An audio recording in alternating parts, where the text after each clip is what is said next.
Hey guys, thanks for tuning into another video. Here we have the AHSOKA Part 5. I'll give you a very brief recap. AHSOKA finds treasure planet ball with map to other galaxy and Thrawn, and she finds this ball in the Night Sister Temple. Night Sisters leave this ball where you can go to this other galaxy, okay. And bad guy, non-Jedi, get it. They take it. Sabine essentially gives it to the guy and use it to program the way to get to the other galaxy where Thrawn and I guess Ezra might be. And AHSOKA tries to stop them and then gets pushed off a cliff and dies.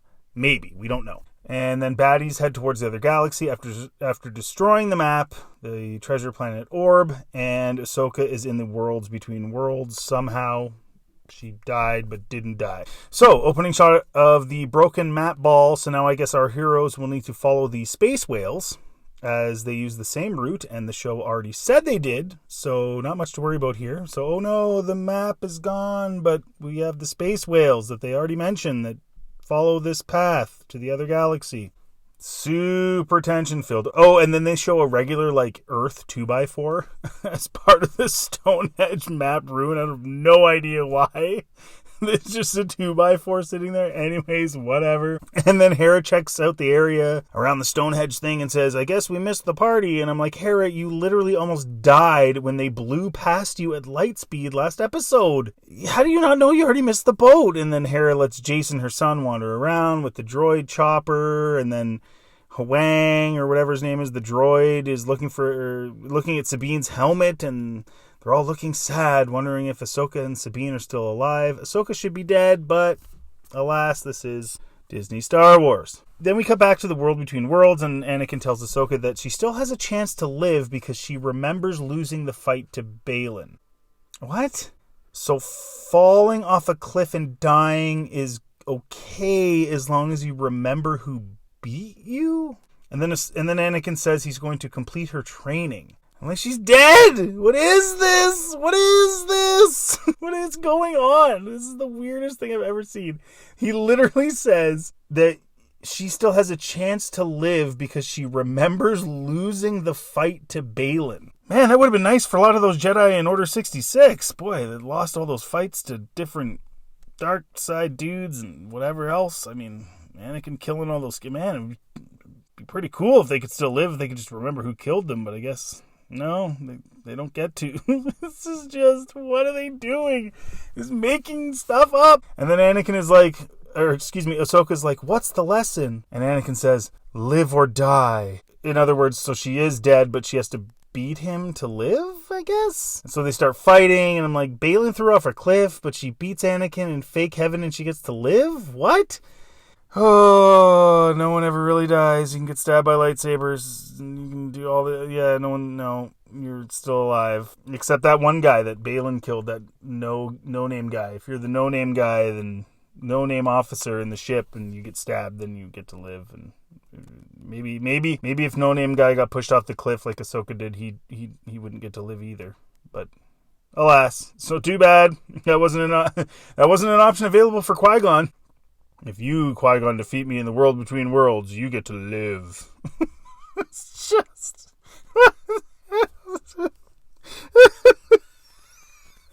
It's just... And this is all just an excuse to have a scene with her and Anakin, even though it makes no sense.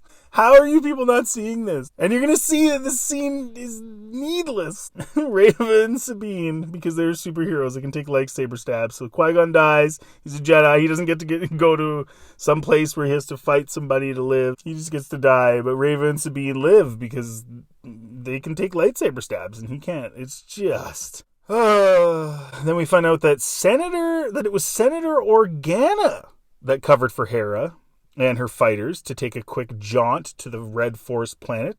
So it was Leia that covered for Hera. Then Jason, Hera's son, starts to hear AHSOKA and Balin's lightsaber duel while he's standing on the Stonehenge thing, where they fought. And I'm like, yay, another Force user, yay. No, it's actually, I'm starting to actually really like the midichlorian angle that George Lucas introduced at this point. There's so many Marvel superheroes coming out of the woodwork at this point.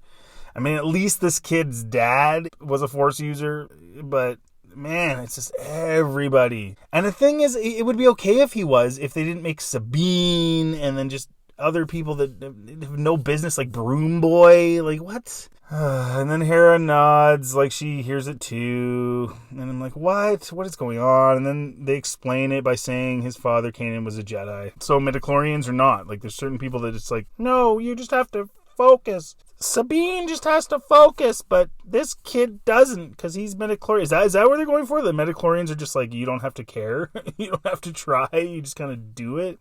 If you have midichlorians, but if you don't, you have to like struggle your way. Is that the new Disney Star Wars?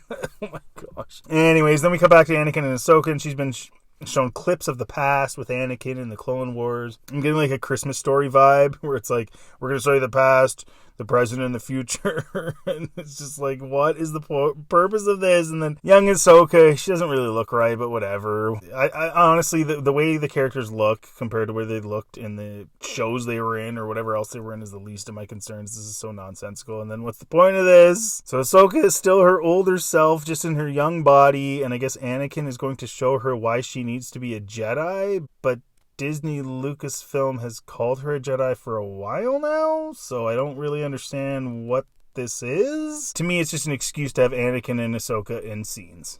Literally. Just for nostalgia, like ultra nostalgia. Like there's nostalgia, and then this is like total ultra nostalgia bait. Like there's no reason for this at all. Ahsoka could have just lived and swam up to the surface, and none of this was necessary except you have to see Anakin. Even though he's a total dick, you'll see as we go further. And Ahsoka is like, why is this our job? I wasn't trained for this in terms of the war.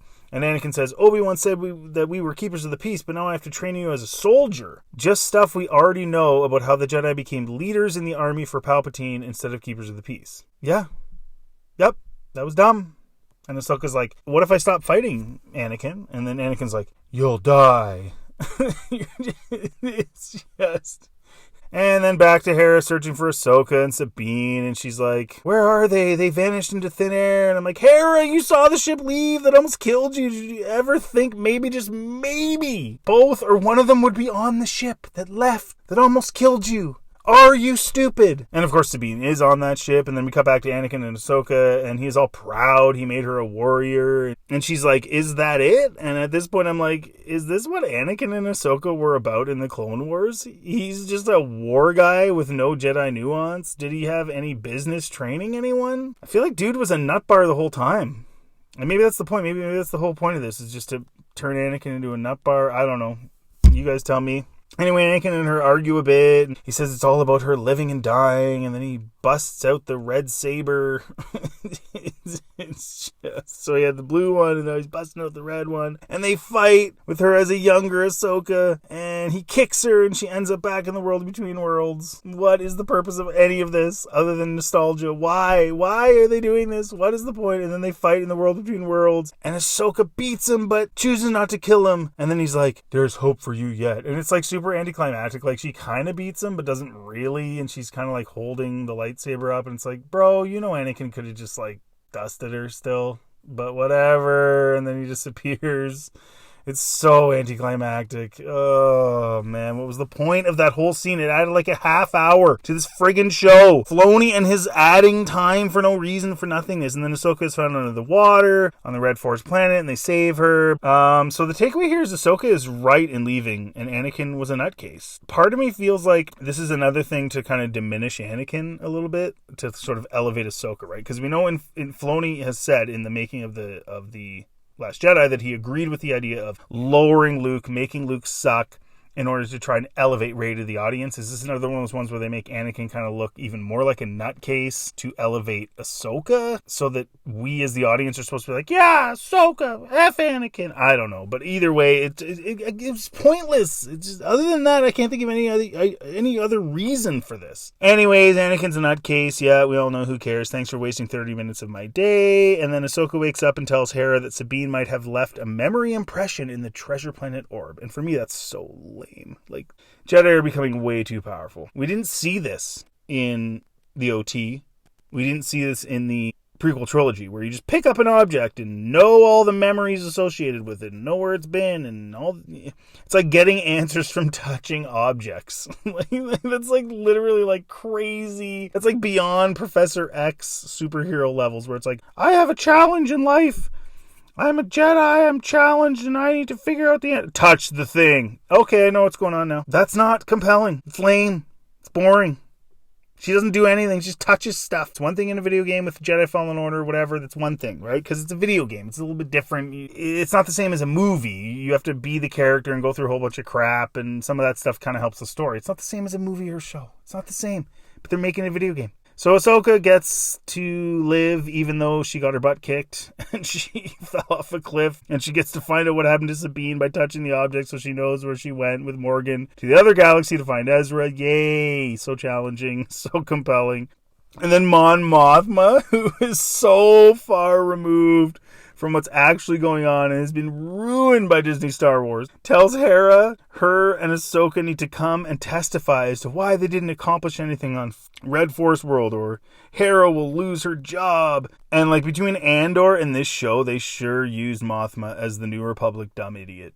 They really did. They had to make the New Republic stupid, and she's like the top person of that, and her character sucks and just represents how dumb the New Republic is so many times now. Like, she doesn't even ask. Like, she doesn't even say, oh, what were you guys doing? What's the real thing going on here? Like, can I help you? I trust you, Hera. I definitely trust Ahsoka because she's a Jedi and I have experience with them and I know what happened with Luke and I understand, there's things I can't fully be told, but like, can you fill me in on some stuff so I can make it better? No, come and testify or Hera loses her job. Thanks, Mon Mothma. That's so awesome. I'm really encouraged by the way your character arc went since Disney took over. It's great. And then it's so predictable. Then Ahsoka the White. Now she's all in white for some reason. She comes out all in white. Remember, this is. I've done videos about this. Look at my other previous videos where Dave Filoni says that Ahsoka's Gandalf of Star Wars. So Ahsoka the White now. She was gray and now she's white. Now she's been in the world between worlds and survived for reasons nobody understands. See, what was good about Lord of the Rings is we weren't given footage of Gandalf in sort of eternity or wherever he was, right? They leave it as a mystery because if you try to explain it, it is dumb. But by trying to explain it with these scenes with Anakin, it just makes it so lame because you're like, why is she all of a sudden white now? Why is she all of a sudden different? Why is she Gandalf the White now? All she did was just see her past and like fight Anakin for 5 minutes. Like, really? That's it? That's all it took? And then Ahsoka the White sees the space whales and they follow them. Of course, the space whales show up right then because why would we want a real challenge for our protagonist? They haven't even left the atmosphere of the Red Force planet and get handed a path to the other galaxy. The whales are waiting for them. Like, this is the most... Is this how Clone Wars is, guys? Like, the few episodes I've seen are kind of like this. It's like everything falls into place way too easily and it's super lame. Like this is just... and Ahsoka talks to the big whale, the biggest one, and in the Force to get it to lead them because... Oh yeah, she can do that too.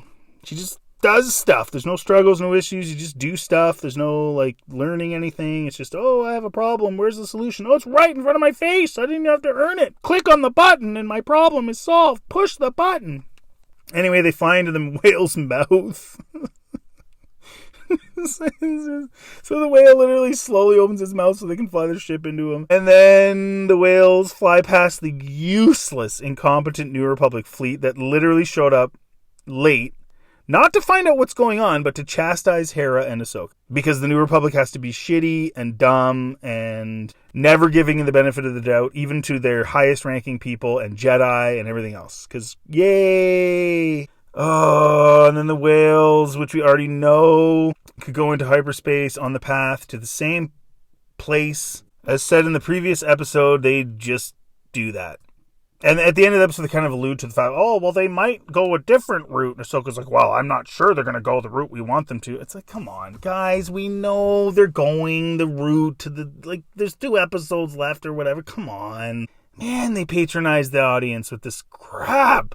They already told us they could do this in the previous episode. There's literally symbols of these frickin' whale things in the map on the Stonehenge thing. It's so stupid. It's so predictable. And it's so little challenge to anybody. Like, honestly, they just happen to be there. These stinking whales. Like, and that's it. They're just there. So Ahsoka just wakes up and, oh, look, solution. So the only thing that happens in this episode, literally, the only thing that actually happens tangibly in this episode, is Ahsoka lives for some unknown reason, and then they follow Morgan and the non-Jedi to Thrawn using space whales, which they already said in the previous episode, fly the same route. There's nothing surprising. There's nothing great. He baited you with a ton of nostalgia with half an episode of Anakin and Ahsoka doing literally it was completely meaningless. It did absolutely nothing. Where is the challenge? Where is the issue? Where is the thing that makes you get excited? Did any of you really watch the World Between Worlds scene and think that that Ahsoka was going to die? Really? You let me know in the comment section what you think. This is just so disappointing and dumb. I can't even believe it. Check out my other content. If you like this, like and subscribe. Anyways, guys, thanks for watching. Have a good day.